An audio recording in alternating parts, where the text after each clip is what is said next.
The Islamic State of Iraq and Levant, or ISIL, has declared the area it occupies in Iraq and Syria as the new Islamic State, removing Iraq and Levant from its name.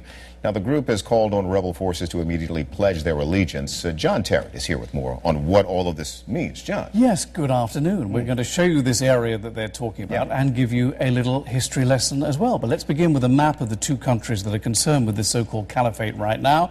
Very familiar with them. Thank you very much. Iraq and Syria, of course. Here are the capitals. There's Baghdad.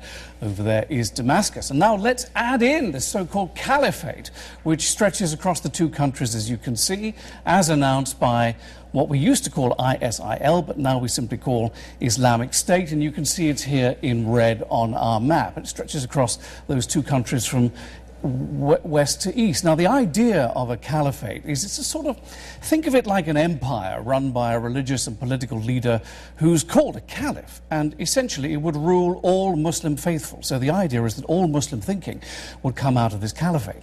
Now, Islamic State says that this area is right now under the control of its leader, Abu Bakr al-Baghdadi here, and the intention is to unite areas of this sizable chunk of land, these two countries which they now control, all the way from the city of Aleppo in Syria in the west, all the way over to Diyala here in the east, and to keep all of that area under the Islamic State black flag.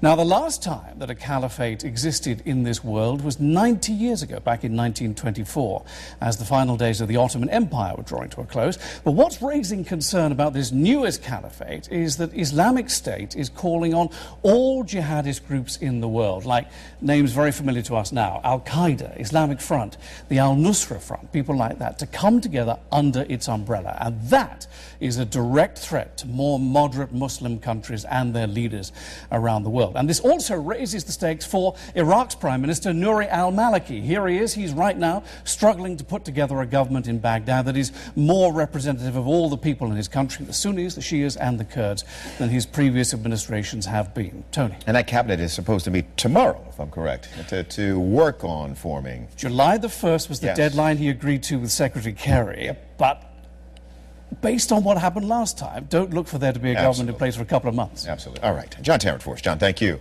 Kurdish forces have closed their borders near Mosul in Iraq. Security officials are on the lookout for fighters aligned with the newly declared Islamic State.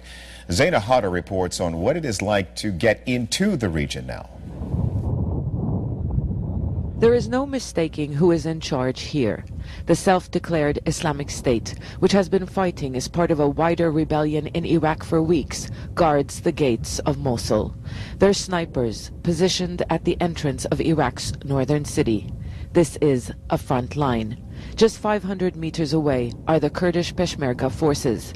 They have been fortifying their defenses days after a suicide bombing targeted their forces at this crossing. On June 26, the Islamic State sent a suicide bomber in a truck, and he blew himself up close to the checkpoint. That is why we're beefing up security. The autonomous Kurdish region in the north hasn't been affected by the fighting between the Iraqi government and the Sunni groups. But authorities here say they are facing a threat. They tightened controls and imposed new restrictions at all crossing points. At the start of the crisis, hundreds of thousands of people fled Mosul to Erbil. They were able to use cars, but things have changed. They can only enter by foot, and only a handful of people are arriving. That is because the Kurdish security forces have new security measures in place. And while those measures might make life more difficult for many Iraqis who are searching for security, Kurdish officials insist they are needed to preserve stability in their region. The Islamic State is planning to control the whole of Iraq, and they will impose their own rules on the people of Iraq. They don't respect human rights, so we are ready to spill our blood along the front line to protect our children and women. The Peshmerga share a 1,000-kilometer-long border with the Sunni militia group, and both groups have engaged in clashes in some areas over the past few weeks. The Kurds have so far been able to hold their lines, but the presence of American military advisors in this region underscores how seriously they regard the threat. Zaina Hatter, Al Jazeera, Northern Iraq.